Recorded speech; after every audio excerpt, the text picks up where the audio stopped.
రాత్రి గంటలు సమయంలో ఒంటరిగా ఉన్న యువతి ప్రియ తన గదిలో ఫోన్ చూస్తుంది.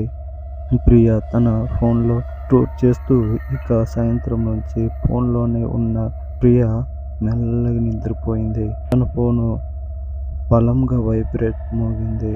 స్క్రీన్ మీద ఓ తెలియని నెంబర్ నుంచి కాల్ వచ్చింది. ప్రియ ఇప్పుడు ఎవరు ఈ సమయానికి కాల్ చేస్తున్నారు అనుకున్నది.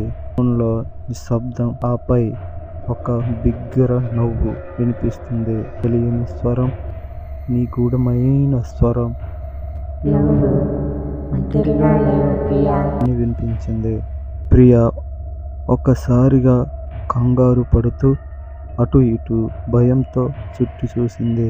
ప్రియ ఎవరు ఇది? ఏదో ప్రాంక్ కాల్ అనుకుంటా. కాల్ కట్ చేసింది. ప్రియ బెడ్ మీద పడుకున్నది. హఠాత్తుగా గదిలో తానే లైట్ ఆఫ్ అయింది. కానీ ప్రియ ఆమె ఆఫ్ చేయలేదు. ఓ నీడ గదిలో కదులుతూ కనబడింది. ఫోన్ మళ్ళీ వైబ్రేషన్ అయింది. మళ్ళీ ఆ నెంబర్ తోనే కాల్ వచ్చింది. తెలియని స్వరం కాస్త పెద్దగా, చూసావా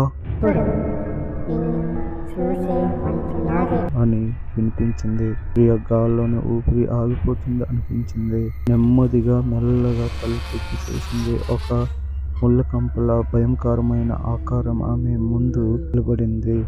సడన్ గా బ్లాకింగ్ అయింది. ఓ బిగ్గరగా గోల వినిపిస్తూ స్క్రీన్ పైన ఒక పదం చూసింది. ఆ పదమే శివర్ కాల్.